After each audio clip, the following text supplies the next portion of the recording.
a passionate instigator and dynamic problem solver. Dr. Kevin Ross Emery, the host of the Dr. Kevin Radio Show, will be taking you outside the box, behind the curtain, and identifying the load of BS we are fed every day. And now, Dr. Kevin. Hello, and welcome to the Dr. Kevin Show here on OMTimes, where we're changing the world, wait for it, one Om at a time. And here on the last Thursday of the month, as we have been doing all year on the last Thursdays of the month, I am joined by my co-host, Lori Powers Otto. And Lori, we're always so glad to have you back. And I know that for some unforeseeable period of time, this is going to be your last show with us. You have some other stuff going on, but I know I'm thrilled and the audience is thrilled that we get one more shot at having you on air with us. How are you doing? I'm doing fine. I'm just, life. But I am always thrilled to co-host with you, and it hurts me that I have to take some time off, but that's, life and the way it goes. But thank you for letting me be here tonight. I'm super, super excited about our guest. I cannot wait to hear everything she has to say. Yep. I do.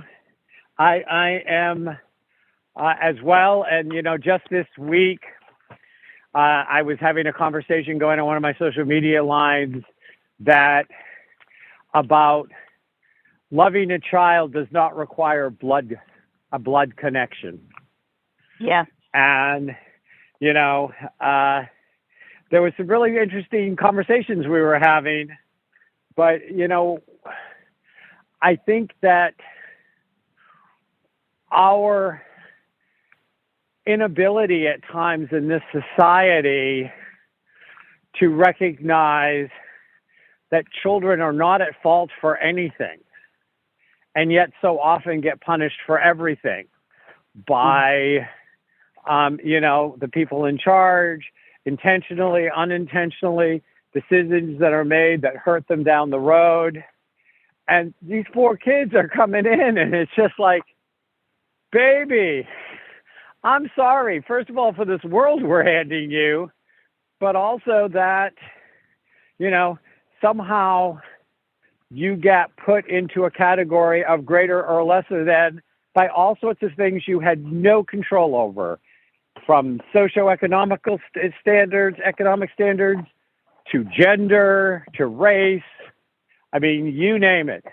Some of these poor kids come in and they've got nothing but a world of hurt waiting for them that they're going to have to fight through. And in some cases, they're the ones that are changing the world. Yeah. So let me introduce tonight's guest. We'll get this conversation underway. I do want to remind our audience that this is a live call-in show. So if you'd like to call in and have a conversation, be part of this conversation, ask questions, share comments or life experiences, you are welcome to do so. You call in at 202-570-7057. Again, that's 202-570-7057. Tonight's guest is Lorraine Dusky. She's an advocate for adoptees' rights, fought for legislation that would unseal original birth certificates. But she's not only a courageous woman who wrote about having given up a child. On other topics, she was a finalist for the National Magazine Award and won 2 Exceptional Merit Media Awards, also known as Emmas, from the National Women's Political Caucus for writing on the political issues of the day. We have political issues today? I didn't know that. They've been hiding from me. Lorraine has released a second book, her first in 1979, her memoir, Birthmark, Hole in My Heart. It is a story of love, loss, and redemption. It is a story of a woman's heart broken and mended. You can find out more about Lorraine at Lorraine's website, firstmotherforum.com. That is firstmotherforum.com. Lorraine, welcome. Thank you. It's a pleasure to be here. Lori, would Yeah. you like to kick us off with some questions? Well, I do have questions. I'm trying to figure out how to phrase them. I have 6 cousins that are adopted. And I know that at least one of them had to fight like the Dickens, we'll keep it clean, to just find out any information about his birth family. And that just seems so wrong to me. So I am so excited that you are an advocate for not only the children, but the parents that had to give up the children for whatever reason. One of my stepmothers was forced to give up her children when they were very little, and didn't get to reconnect with them until they were in their 40s. So this just seems wrong to me, right? That you have to fight so. I cannot tell you how. I mean, I'm kind of teary already, because so often people come at this from the other side. I mean, my first memoir was published in 1979, and I had, in a way, come out of my closet, which I'm not gay, because when I say that, people sometimes think that, but my closet of being secret birth mother in 1975, and it was early. No one had done it yet, and I got to tell you, I mean, I had the "I want to keep it clean" thrown at me at dinner tables, behind my back. So to hear you say that is I just think how far the world has, because it's so true. Adopted. I mean, let me just say that when I gave up my child for adoption in 1966, I was going. I mean, I wasn't married, and I just didn't feel I had a choice, and the father wanted this to happen, and I mean, I ended up there. But it was somewhere along the line discovered that my daughter, well, I didn't know if it was a boy or a girl at that point. To find out who I wasn't there saying, I demand this or that, but I just couldn't believe the laws were like that, because it seemed so inhumane on the face of it to tell a person not yet born, we're going to take your actual identity at birth away from you and never give it back to you. And I argued with my social worker at the time, because I thought, well, we're 2 college graduates, we're good people. I'm not a drug addict. Blah, blah, blah. I can find. They can find a parent. They can find parents for me that will go along with having an open adoption. I mean, I didn't know the word open adoption, but that's what I was asking for. And finally, my social worker, who I got along with extremely well, looked at me and said, "If you're going to insist on that, we can't help you. I cannot help you. You will have to find another way to do this adoption." Now, I was 22. I was in 1,000 miles from my parents, who did not know that I was pregnant, and I resources except the fact that the father was at that time supporting me.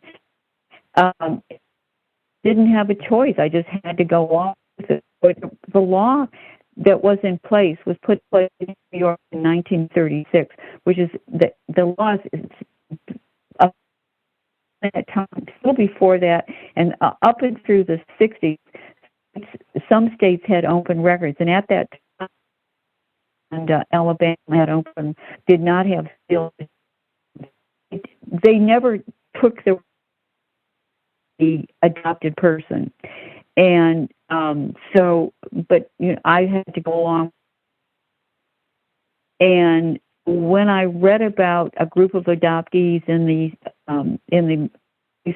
New York Times called the Adoptee Liberty Movement Association, it was like a warm bath of rain that came over me, because I was suffering in silence, and just to know that adopted people wanted to know what their roots were, who their parents were, was like manna from heaven for me. And soon after that, I got involved in the movement myself and realized eventually, as I was testifying in court for a woman who wanted to find her records in 1975, 74, 75, I can't remember the year, even though it's in my book, I should know it,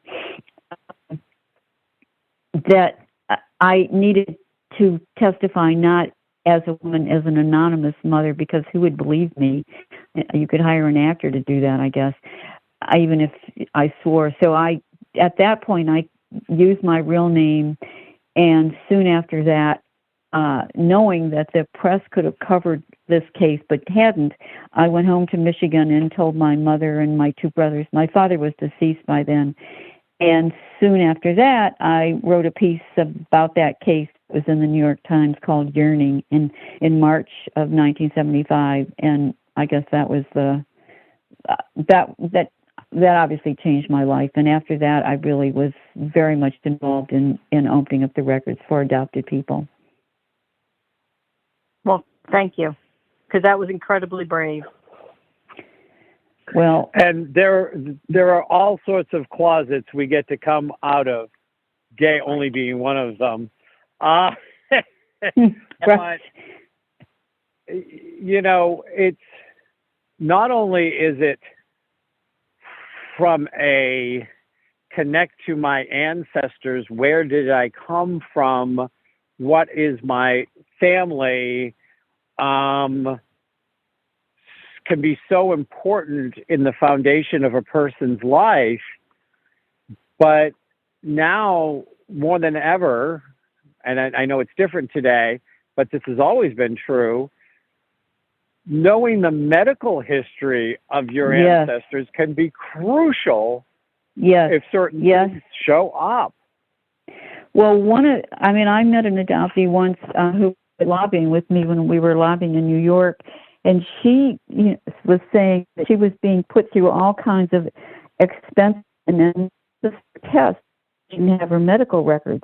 If you go in and you don't, the first thing that happens at any doctor you go to is you get pages to fill out about a medical history, and that, in fact, is what galvanized a woman named Florence Fisher, who started this Adoptee Movements Association. After an accident, she went to a doctor's office, handed this piece of paper, and she just had to write down, I have no medical history. And she decided then she was going to do what changed, and that was an article about her and other people in the New York Times that just opened. I feel like the scales fell from my eyes, that I could do this. I wasn't crazy. I wasn't wrong. And just as they wanted to know who I was, maybe my daughter and would be one of them, and I was going to do what I could to change the law. So medical records are crucial. Now, DNA is changing the situation a little bit because people are finding relatives. You can find a cousin or something like that, and ultimately somebody in that family, if you connect to them, usually you can figure out, but not always, who the mother is. But that's in a way around the law. I mean, about I think it's 14 states right now give adopted people the unadulterated right to just go in and get their birth certificate with whatever name is on it. Now, in the case of most adoptees, it will not have a father's name. And unfortunately, instead of saying father unnamed, it says father unknown, which gives the adoptees the feeling that their mother was a loose woman and she didn't know whose name to put down.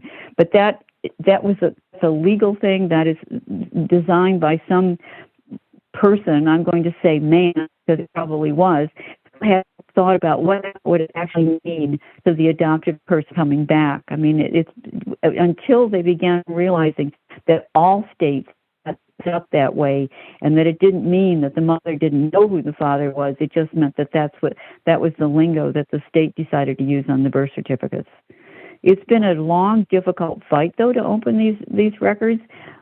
Because now the legislators say, oh, we can't because we promised these mothers. Well, they never really asked mothers.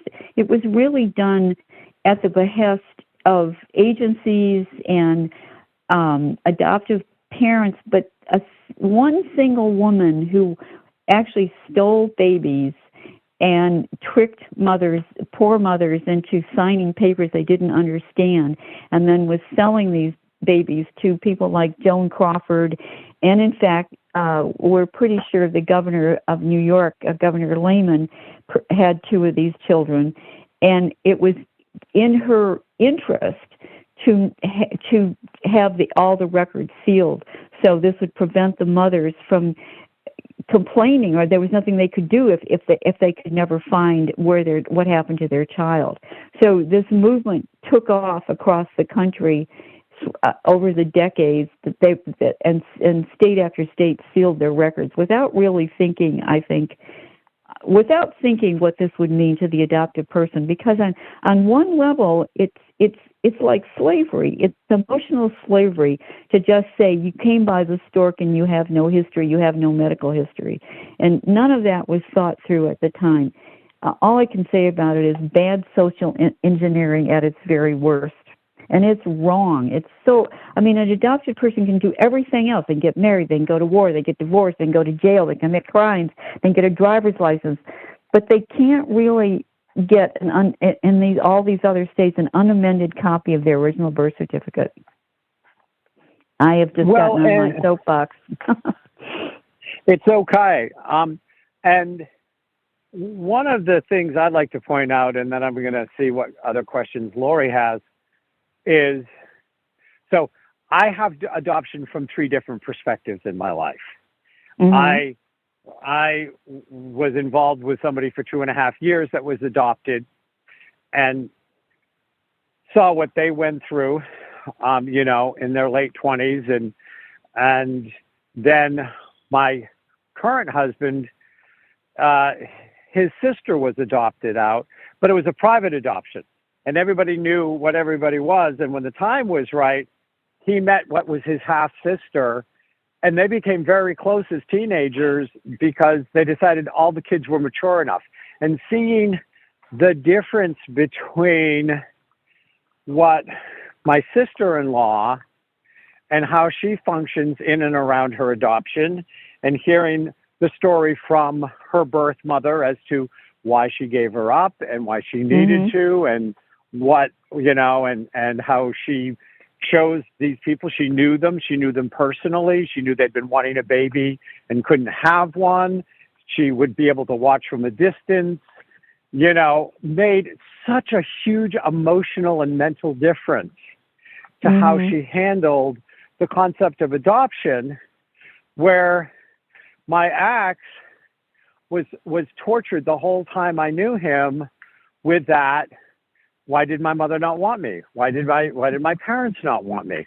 And then, right. The third perspective is, I've been a spiritual catalyst for over 30 years, working with people on all sorts of issues.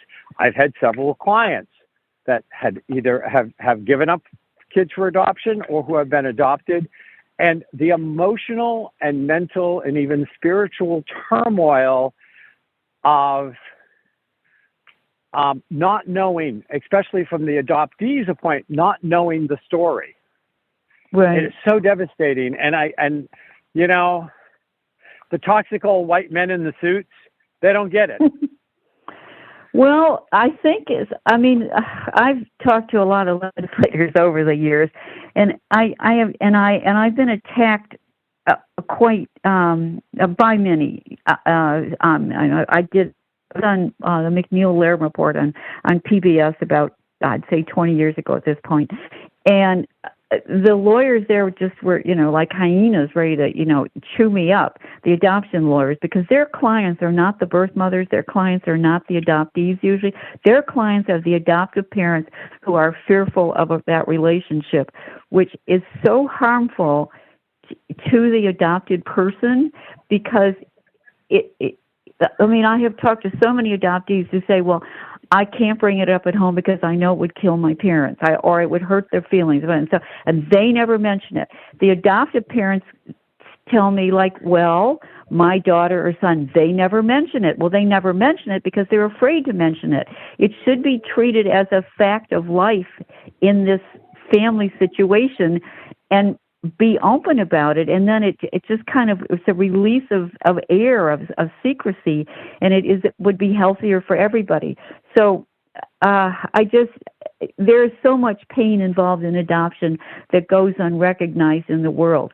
I do believe that some of my staunchest opponents, men who have attacked me at dinner parties, for instance, and that has happened. Like they know who I am because when in '79, my book came out and I did it on my turn in Newsweek, which really rankled a lot of people. And it's called "Who Is My Daughter," and people who seem to have no connection to adoption. This would be men, just I heard people talk about it when I wasn't there, and it was always some guy pounding the table, probably with a little bit too much wine.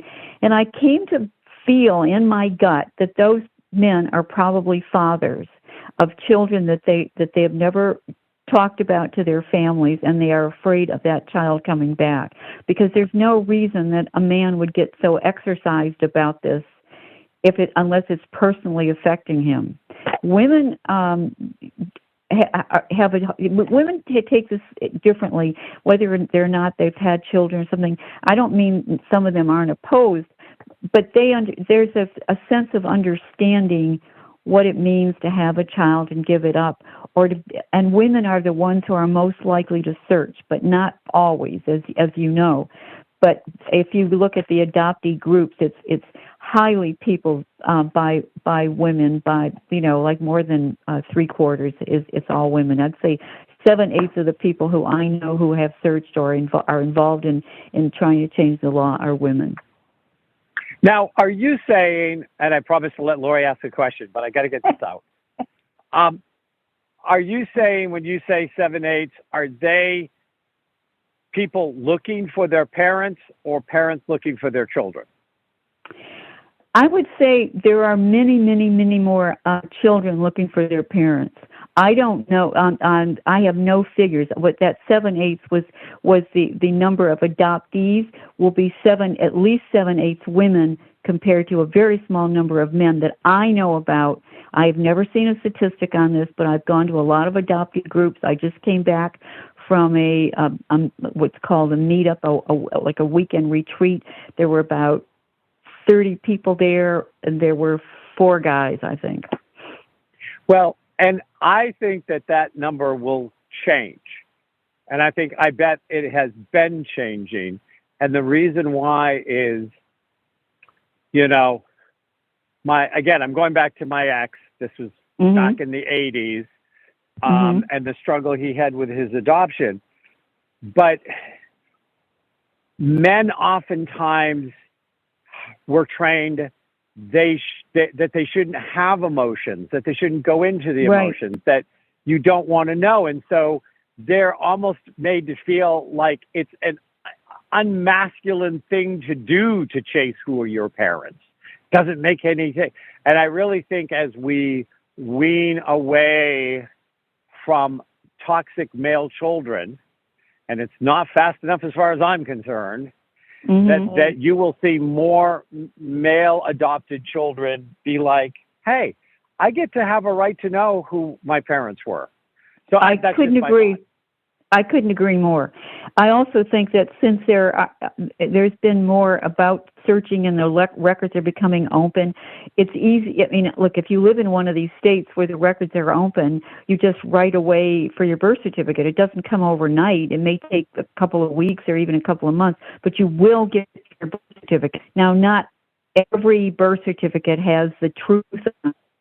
Some of the older birth certificates are going to be not forged as much as that some well-meaning person for whatever reason writes down Mary Smith when it's really Anna Abramowitz.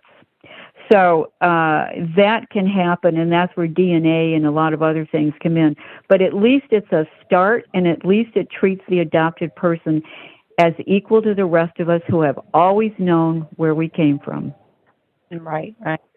And I have not a question, but something to support your argument there.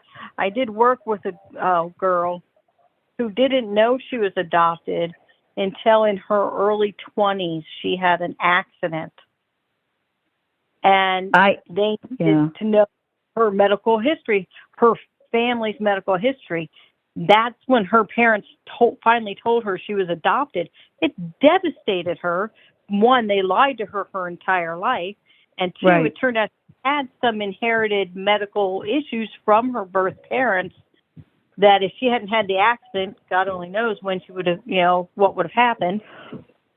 Well, she was at least in her 20s. I've heard stories of people in their 50s who, when they find out at the funeral of their parents, somebody assumes at the wake or the reception afterwards that they have known, and the truth of their origins comes out like that. And they talk about devastated. And I think one of the worst cases I know, and it was this woman who was, I'd say, in her 30s. She was having a fight with her husband, and she said something about her mother, and he shouted back, "She's not even your mother, you're adopted." The adoptive parents had chosen to tell him, maybe because they were afraid of telling her, and your reaction is absolutely right. I gasped when I heard that story, too, because it's so horrible. So how can you ever trust your parents again if they keep this secret? Children need to know as soon as the age of reason. When they say, "Where did I come from?" you have to tell them the truth. You tell them the truth in a way that they can understand it. And then, unfortunately, my daughter's adoptive parents did just that. In fact, this is kind of amusing. They started telling her she was adopted, but they didn't really explain what it meant. And she thought, she was 5 or so, she thought they were telling her that she was a doctor. until she got a little older, and she kept thinking, "Why are they telling me I'm a doctor?" But anyway, so kids need to know when they ask, "Where did I come from?" or when they ask basic biological questions. So I know any minute now we're going to be going on break, but as we're closing out this first part of our show, I'm going to fess up that I accidentally lied about something, and I'll fill you in when we come back. Oh, wow.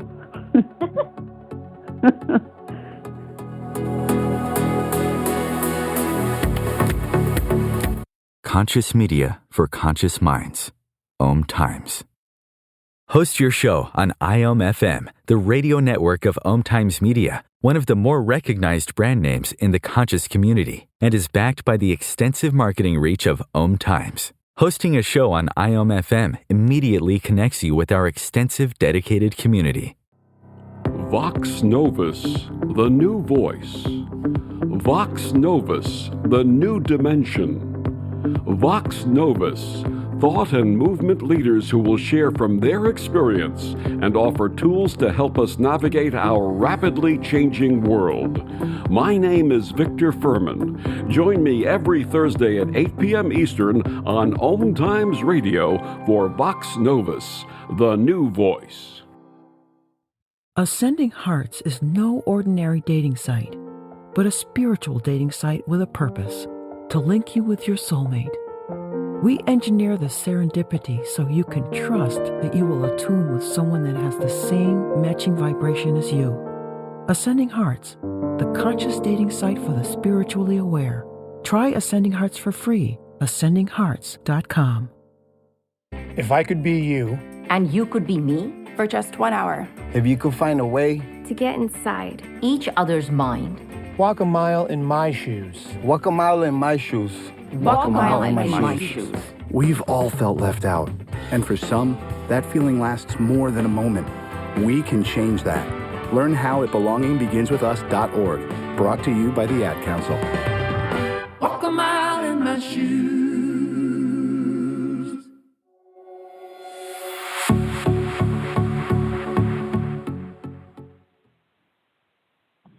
Hello, hello, hello, and welcome back to the Dr. Kevin Show.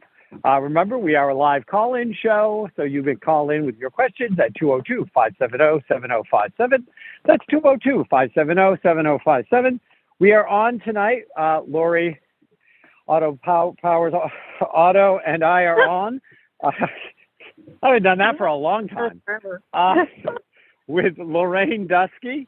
Lorraine fought for the legislation that would unseal original birth certificates.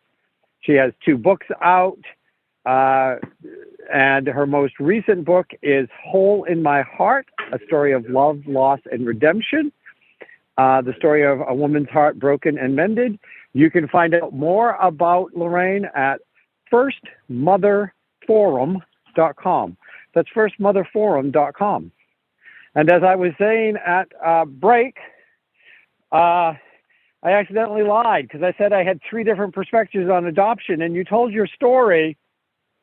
And, you know, it's interesting because my 2 older half-brothers were adopted by my father. And but they were always not knew. Told. No. Oh. They were not told, you know, I came along, they didn't have any memories of their first father. I came along,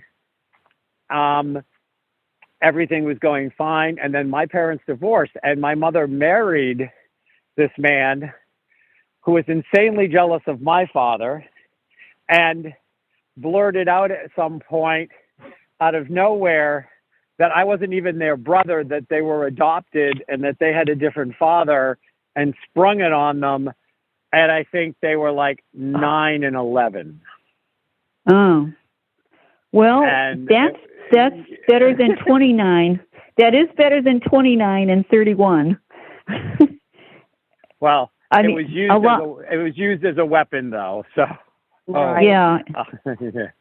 But anyways, I was like, oh my God, yes, I do have another relationship with adoption. But anyway, were they adopted? Actually, physically, I mean, was the paperwork done? Because I have a half brother also, but I found, and his father was nowhere around when I was growing up at all. And I found out when I asked my mother, I went to Catholic school and I was making my first communion, and I suddenly wondered, why isn't mother going to communion? Now, my dad didn't go to church except on the holidays, so that wasn't an issue. And at that point, that's when she told me that my older brother was my half brother, and there was another man, another father, etc. And I was 7. She cried, I cried, etc. It was because in the late 50s, that was a very big deal in the Catholic Church, and but we got through it, and I have always been grateful that my mother told the truth to me at that point. So it is devastating when it's blurted out, but that does happen to so many adoptees. Like a cousin can know, okay, an adopted cousin. They know because his parents know, and they have talked about it, and let's say these 2 boys or whatever are fighting, and the one cousin who knows will say, "Well, you're adopted." You see, parents do a lot of damage by not telling. Yeah, so, they do. Yeah. I mean, my brothers were legally adopted. They had my father's last name. It turned out to be kind of an ugly story. And I'm not against I think kids should be told.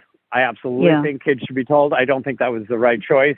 You know, of course not. Of course not. To keep it from them. I don't believe that was the right choice. I mean, they were like 9 and 11, and so it's like kind of the age. Again, it's that age of consciousness and stuff like this. But you know, it was basically used as a weapon to say they didn't have to have anything to do with the man they called dad, and I was not really related to them. They were related to each other. So that's why I say it was an ugly situation. Oh, that was a terrible situation.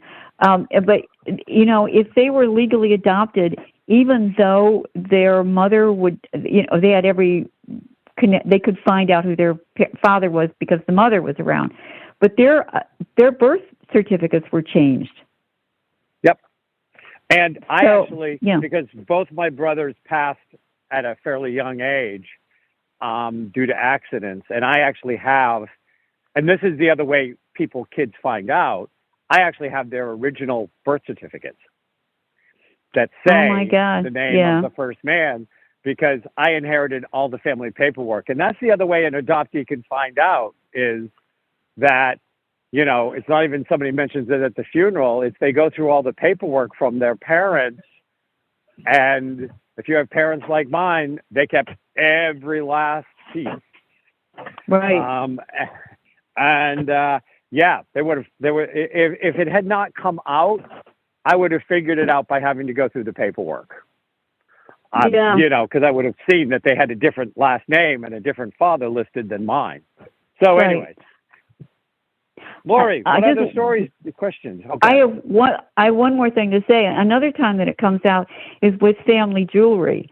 And this is usually like the watch the grandfather or father owned or something. I mean, adoptees sometimes find out when they're going through the family jewelry with other members of the family, and you know what the other family members say, well, you're adopted, this should go to your cousin, even though you might be the direct descendant who should get it, but you're not blood. And suddenly that diamond ring that was your grandmother's, let's say, needs to go to somebody else in the family because, quote, you're not blood. And I have heard stories of people finding out that way.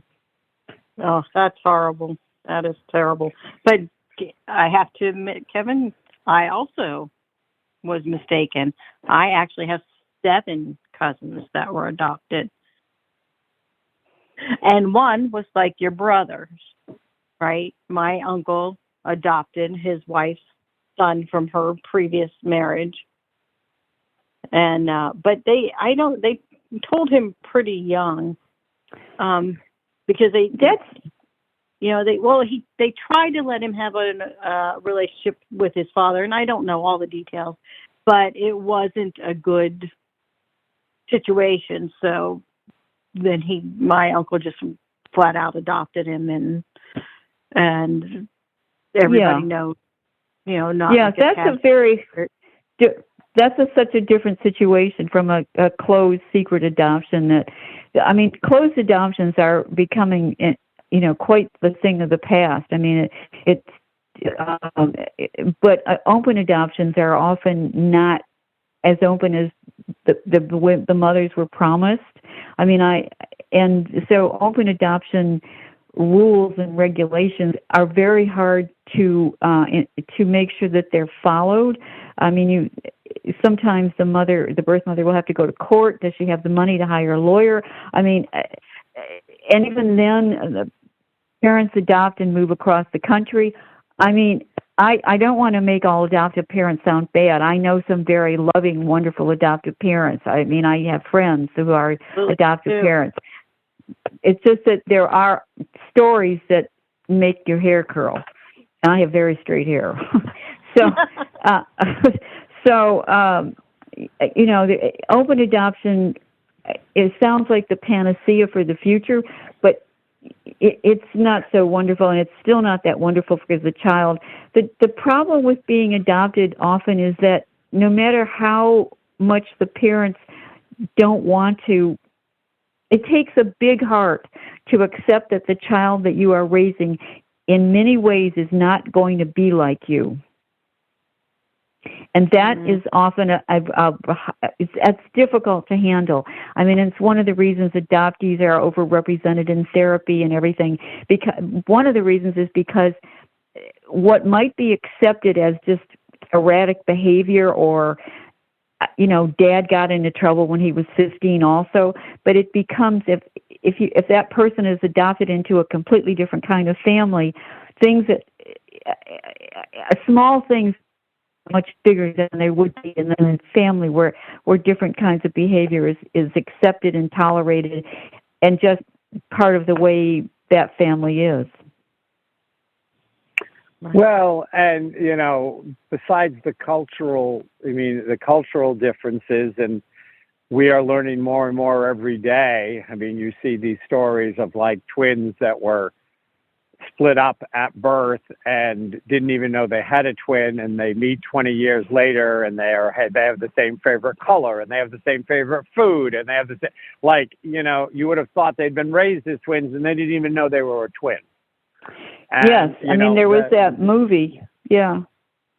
There is a lot of study about that. It was done at the University of Minnesota. They found twins and triplets who had been separated, and it's just what you said. They have so many similarities. They cross their legs the same way. They have the same kinds of favorite colors, and they wear the same kinds of suits, and it goes on and on and on. I mean, when I found my daughter, and I did find her when she was before she was 16, and her adoptive parents welcomed me into their home and their hearts. It wasn't always simple, and it wasn't always pretty as time went on, but that's what they did at that time.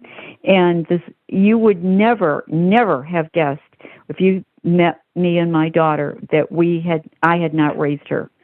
She dressed like me. She sounded like me. She kind of looked like me, even though I think she looked more like her father. But same size. I mean, we could wear each other's clothes. We did sometimes. So there's always that. That all ends up being threatening to the adopted parents. Yeah. If they're not very grounded and, in this is my child.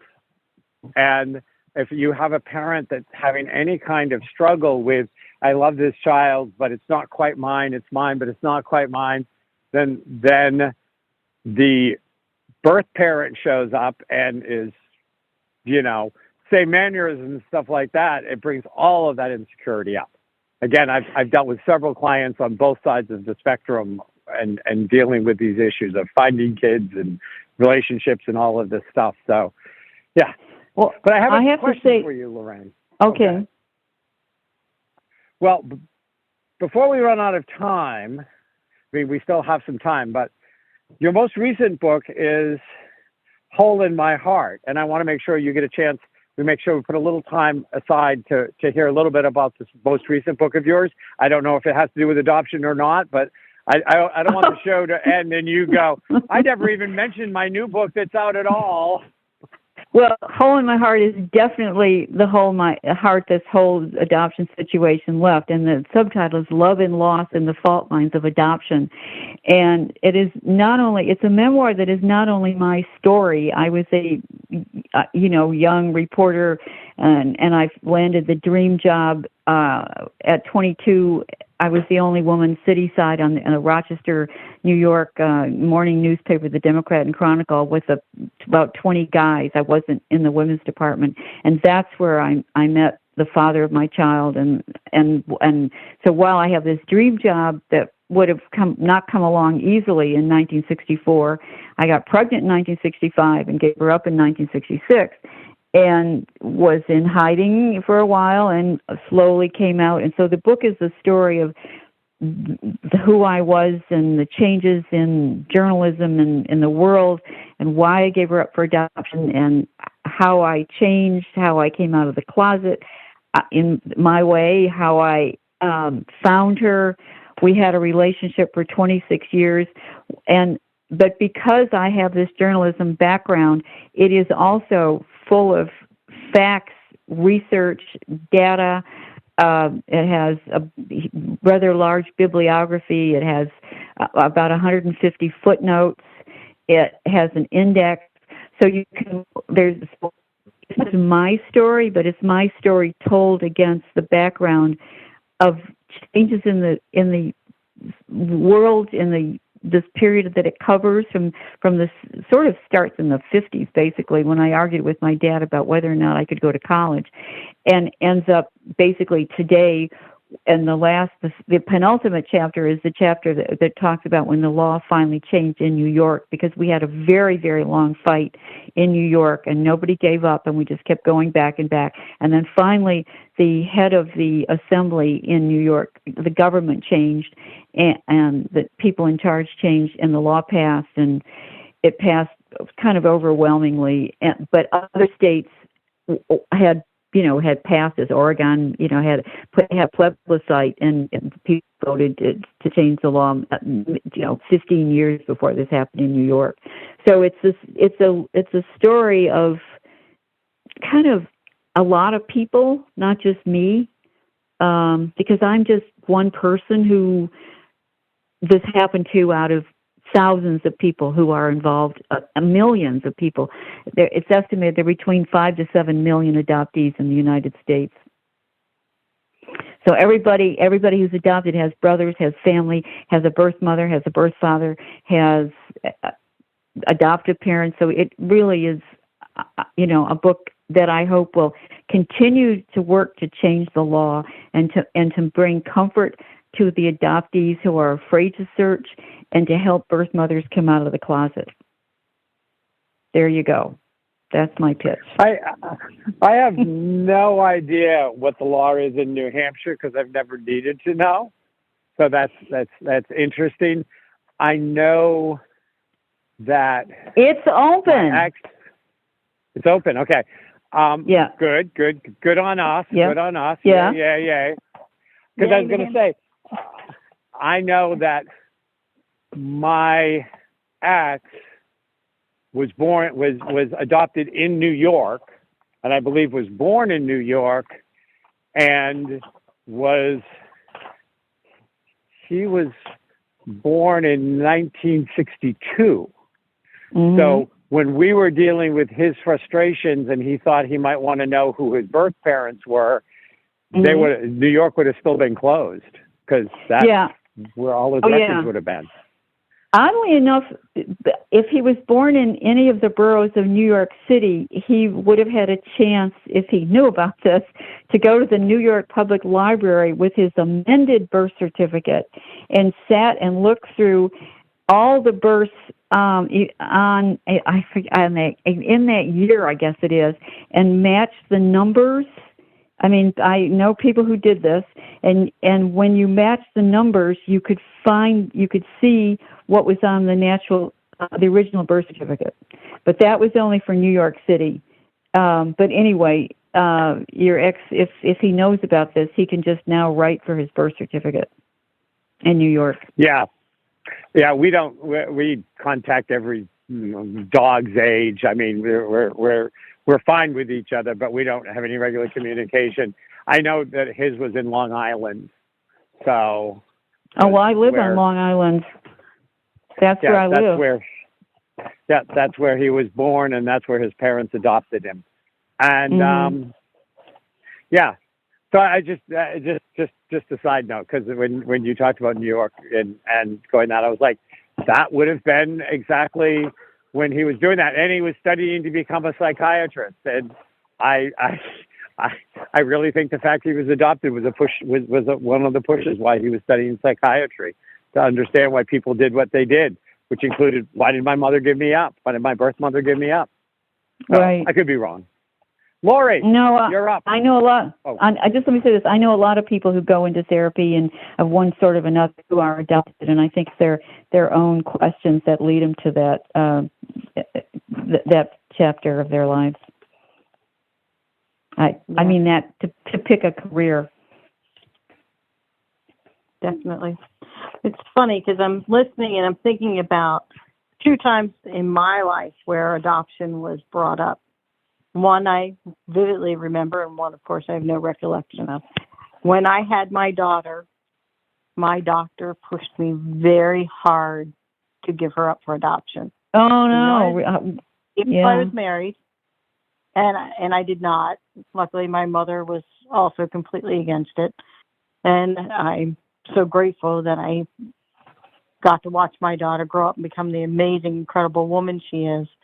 Mm-hmm. But I am one of 6 children that my mother had. And when I was born, someone from my grandparents' church tried to buy me from my parents. Mm. And my mom is still a little traumatized about that to this day when she talks about it. They told her she had enough kids and they wanted one, and could they have me? And when I was pregnant with my daughter, a woman came up to me in the mall and asked me if she could adopt my baby. Oh, did she know that? Did she know you? No, just a random stranger walked up to me. She must have known you. No. Never saw her. How old were you, Lori? I was 16. Ah. Yeah. So, okay. So she's our teen mother. Yeah. Yes. Yeah. No. You know, I know. I still don't walk up to someone and ask for their baby. I mean, that's just weird. So, I mean, adoption is a tricky subject. It's not black and white from any angle because sometimes the parents don't have a choice. You know, sometimes it's in the best interest of the child. You know, there's just so much back into it. But I love that when a adopted child wants to find their birth parents, they can now. Or when a parent that had to give up their child for whatever reason can now find them and find out if they're okay. Because yes and yes. You're saying this as a flat statement. Yes and no. And I handled an email today, or somebody through Facebook who's looking for her child in New York and not having any luck. I mean, if DNA for the birth mother or natural mother or first mother, if DNA doesn't lead to a child who has also put their DNA in one, you know, there's several systems. There's Ancestry.com, there's 23andMe. And so people who are searching, I recommend that they actually do the DNA with every possible one, because your daughter or son might have done it with another one and not this one. And so I do know some, but it's still more difficult for mothers to find, but they do find, and fathers too, but it isn't a blanket statement, and mothers do not have access to the adoptive parents' record. I mean, the birth mothers don't have any rights to go in and ask for the names of the adoptees, of the adopters, the adoptive parents. Right.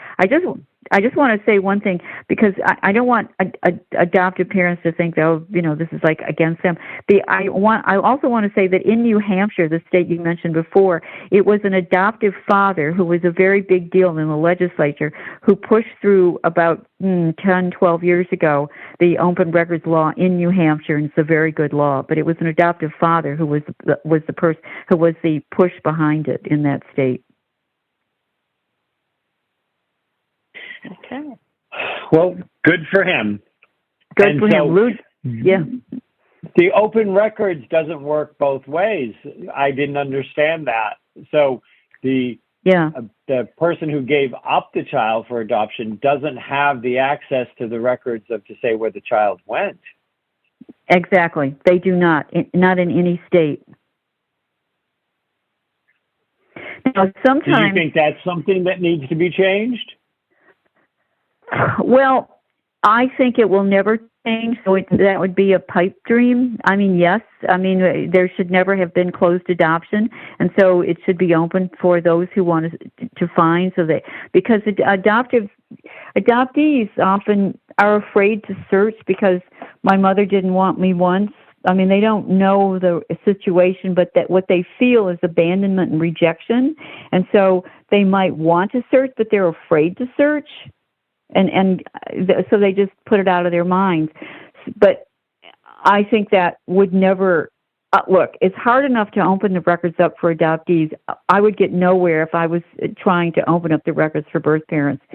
DNA is their only hope. Or there is an international search registry called ISSR, and anybody who's listening should go register there, because you might find a search angel, or you might find that's the way to begin. There is hope for. Look, I paid somebody $1,200 in 1981, the year I married my second husband, and I felt like I could do this, even though she wasn't 18 yet.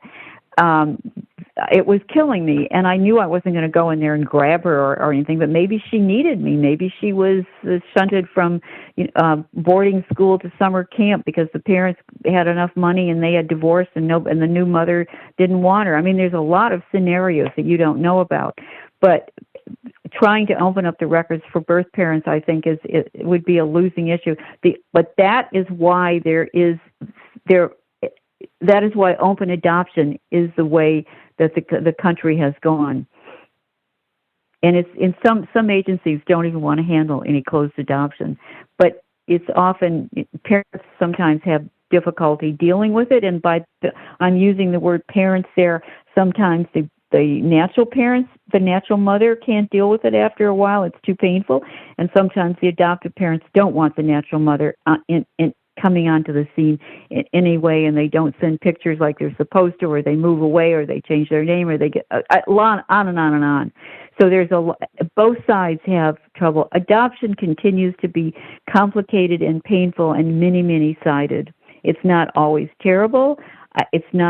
But it is not the same as having an uncomplicated life growing up. Boy, I'd like to find the person that had that, because I haven't met one in 60 plus years of being alive. I haven't met a person that had an uncomplicated life growing up. You send them my way. I'd like to meet them. Lorraine Dusky, hole in my heart. Thank you. Woman.com. Thank you for being on our show. It was lovely. Thank you. Next week, we'll be up at the top of the month again with Matt Connerton and find out what's going on politically in the world, which, as we always know, is uninteresting and very little, but somehow we fill an hour of that time. Lori, as always, a pleasure to have you. I love you. Love you too. Bye, Annie.